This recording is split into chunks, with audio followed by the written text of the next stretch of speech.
Hello, and welcome back to another episode of PlantCare.club, where we care about your plants. So, what do we do in the show? On this show, we like to say we do three things. Number one, we talk about your plants, your indoor and outdoor plants. Number two, we look for new products that are coming out to the plant world. Could be soil, could be pots, could be new types of houseplants, new revelations that are coming out, and some new varieties, which are always exciting. And number three, we answer your questions. So if you have any questions that come up while you're listening to this show, please feel free to write in, and we get to those from time to time whenever we get enough. So today we're going to talk about why your houseplants might be dying. Now, it's important to note here that when we talk about this, it's very similar to when you go to the doctor. And if you go to the doctor and you're talking to them, you say, hey, I have a problem. And the doctor's going to say, okay, well, here's a little bit of a change that I want you to do in your lifestyle, and come back in 2 or 3 months if that makes a difference. So then you go away 2 or 3 months, you come back, you say, hey, that didn't work. So they say, okay, well, here's a pill. So what the doctor is doing is trying to change one thing at a time in order to find out what the real root cause is. And when we are addressing your houseplants, we have to do something similar. You want to change one factor at a time.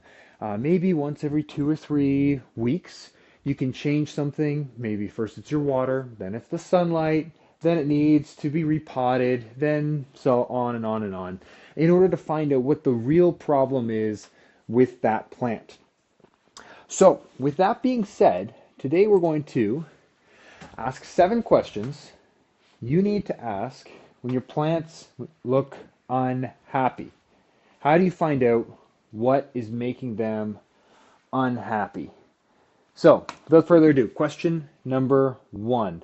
How old is your houseplant? How old is your houseplant, and are the seasons changing? So it's important to note that if you've had your plant for, let's say, 6 months, 9 months, maybe that plant hasn't spent an entire year in your home. Maybe it was only around in the spring and through the summer, and now you're getting into the fall. And in the fall, anywhere in the northern hemisphere, you start to get shorter days. The weather gets a little bit cooler. If you get up into Canada, maybe you only have 6 hours or 5 hours of sunlight during the day. And that's hard for a plant to adjust to. Most of your house plants are going to be native to Costa Rica or somewhere very close to the equator. So they're used to 12 hours of sunlight during the day. So when they see these rapid changes from, let's say, 14 or 16 hours of sunlight sometimes, and then all the way down to 5, 6 hours, the plants can start to go into shock and act a little bit funny, and they start to become unhappy. So that's something to really think about. Maybe your plant needs to just go through a cycle. It needs to drop a few bottom leaves as you get into the fall. And then when you come out into the spring, past the winter, that's when you start to see new growth and the plant is once again happy. So, question number 2. How old is your plant? So is your plant seeing any new growth? And should your plant be seeing new growth at this stage? So new growth is always a great sign of a healthy plant that's actually happy. This is an important one because if your plant, let's say there's a brown leaf on your plant, or some of the older leaves on your plant are starting to fall off, but there's new growth at the top of the plant. It's possible that the plant has had some kind of a shock in the last month or the last few weeks, and now it's starting to grow out of that. It's on the other side of it, and it's really it's hitting its next phase, and it's moving on from there. So it's important to note that sometimes if you see new growth coming out of I'm picturing a fiddle leaf fig or a ficus lyrata, and as soon as you see those new leaves that are opening up, you know the plant's happy and it's moving on. So maybe your plant's not really unhappy, it just needs to adapt from whatever was thrown at it a few weeks ago. So, next up, question number 3. Should you repot your plant? Is your plant at the stage now where it's outgrown its container? Sometimes we get a smaller plant and it's doing so well, it's really loving its new home and its new situation, and it starts to get root bound, is what we call it in the greenhouse. It's called root bound when the roots are so strong in the bottom of the pot that the plant maybe it becomes more floppy, maybe it's not growing as well, or it looks like it's a little bit cramped for space. So at that point, you need to think about, okay, maybe I need to change the pot that this plant is in, and give it a little bit more room to run, a little bit more leg room. We all like it when we have that. Next up is your water. So water is, as we all know, is very essential to the plants. An unhappy plant could simply be because you have changed the water that's gone into the soil, or maybe you're adding a different nutrient. Maybe the plant is looking for something that you're not giving it right now. So it's always important to take a look at the water source that you're using, and think about if you've changed anything. I have a friend that used to use a certain cup every time they were watering some plants, and their significant other actually used that cup to drain some oil out of a lawnmower. And later on, they were watering their plants, and their plants looked absolutely terrible, and they were wondering why. And we had to talk about simply the cup that they were using, that they were filling up in order to water their plants. And lo and behold, that is what the problem was. Their significant other used the oil, and the oil, there were trace amounts that were going through the soil, but when the plant is soaking up those toxins, it's not going to like that. It's not going to like that very much, and it's really going to affect its future growth. Next up, how wet is the soil? So this is one that is very important in a greenhouse or any large scale plant growing operation. So keeping the soil at the right level of not too dry, not too wet is a very delicate balance. Young plants want soil that is wet, but if it becomes too wet, you really begin to bring on bacteria. So bacteria or fungus likes cool, damp, and dark areas in the soil, on top of the soil, along the edges, that it can start to grow and respawn from there. So the reason, and now this fungus, this bacteria, fights against the roots of your plant. Your plant wants to continually grow and expand and maybe explore new spots in the soil, but the fungus is going to eat away at that root and eventually make its way all the way up to the stem of the plant, maybe eventually causing death. So it's important to note that you don't want your soil to be too wet. A good way of checking this is if you take your plant, and now depending on what size the plant is, what type the plant is, this is either doable or not doable. But I'm going to picture a poinsettia in my head. So if you have a poinsettia pot in your hand, you're going to open up your fingers and you're going to expand it over top of the soil. And I'm picturing a 6-inch poinsettia. And then eventually, so what you want to do is once your hand is spread over top of the soil, you want to flip it upside down, squeeze the bottom of that pot, and eventually that pot should be able to should be able to come right off. And what you see is the soil and all of the roots that are exposed on the bottom there.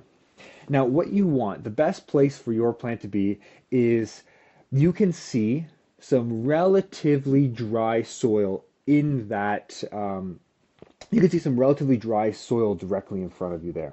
Maybe you have to spin it around to check it from a different side. Maybe you need a friend to help you in order to actually do this because it can get a little bit messy. But it's important to be able to check and see how much water is really in that soil. If you keep a plant with really wet soil all the time, that fungus can become a problem. Sometimes, if you're fertilizing very often, you can cause a real buildup of nutrients in the soil. So eventually, when that soil dries down, the roots will go into shock because they're so used to being in such nutrient rich soil that when there's not as much nutrients in, maybe you've gone on vacation for a week, right? So you go on vacation for a week. When you come back, your friend actually didn't water the plants as you asked them to, and now the roots are in shock because it's usually sitting in a nice pool of nutrient rich water and soil, and now all of a sudden it's in nothing.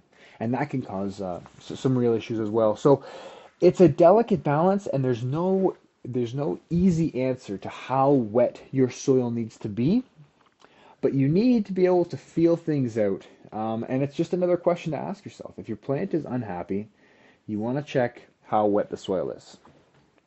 So, moving on to the next one. How cold is the plant?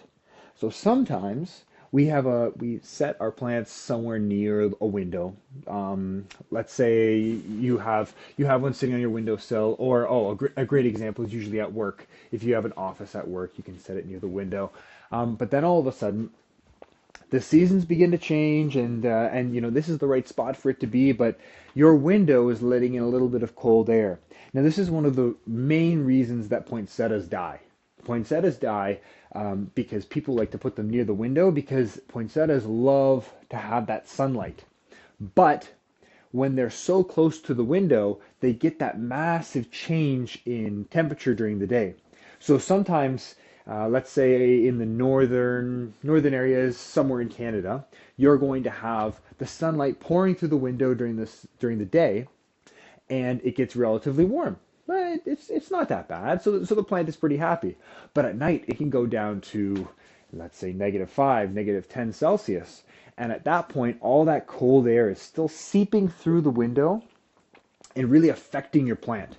So your plant is eventually going through these massive changes in temperature, and that'll cause some shock. So ask yourself, is your plant too cold? And our last tip is your water source. So this is a bit of a pro tip. So this might not apply to everyone, but it is an important note to take. So your water source. Are you giving your plant enough EC, which is a short form for electroconductivity?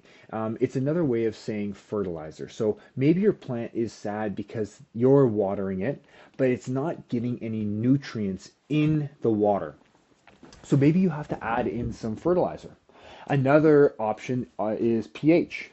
So sometimes the pH of the water that you are adding to the soil might be very high, or it could be very low. These are a little bit more of an expert level consideration to take in. So if you've said no to all of the other items, all the other 6 that we've talked about so far, maybe start to look at this one. If you want to measure your EC, or electroconductivity, there are some gauges that you can get off of Amazon or some other online retailer. I imagine there are some that you can get in store as well. And you can look up something. You know what? I might try to add something to this show that will give you a guide on how to mix the solution and actually how to test your own EC from the soil. The other one is pH. So you can actually, in some cases, you can Google what is the pH of my city water, and that will give you a decent idea of the pH that you're adding to the soil. Now, some plants, let's say Calabacoas or Million Bell, they really like low pH soil. They like low pH water that's being given to them. It allows them to soak up a lot more nutrients. Versus other plants, they might be okay with a pH of 7 or even 8. They don't really mind that as much. So you have to feel your way through and figure out exactly what the pH of the plant that I have, and you know what? If you have any questions on it, send us an email, send us a question, and we can answer that. Getting back to you on maybe it's a deep dive into the plant that you have. Maybe we have to talk about the pH of your different house plants, the pH of the soil for your different house plants, and see what you should be shooting for. Okay, so let's say you get through all 7 of those, and then you're looking at your plant and you're still saying, you know what, it's still not happy. I don't know what to do. Well, at this point, you can always, there are a couple of options. Number one, you can message someone else. Maybe in our community, that there are always people that are looking to have some more plants. If it doesn't make sense, if they don't live anywhere nearby, maybe you can search somewhere else. Try to find someone that can take on this plant that really wants a challenge and that can upcycle the plant. Maybe they really take it on and try to have that plant reviving and growing again. If not, remember that these plants are in your home for your enjoyment and they're supposed to make things better. So if they are really making things, if they give you some anxiety or you look at it and you feel bad because they're not doing as well, it might be time to move on and really replace that plant with something else. Maybe you ask your significant other or a friend to take it away and dispose of it if they can, and you at the same time go shopping for something new that can fill that space and that you can really take another swing at. So I'm hoping that that this episode has given you a bit of information and helped you out on your plant care journey so far. If you have any questions, please feel free to send them in. As I mentioned, we will record and answer your questions every once in a while. If you like the show, please share it with a friend and like the content or add a review that really goes a long way to helping out the show. And if you do like it, please come back next week. We try to put out content every week, helping you out with your plants. So once again, this is plantcare.club, where we care about your plants. Thanks, and talk to you again soon.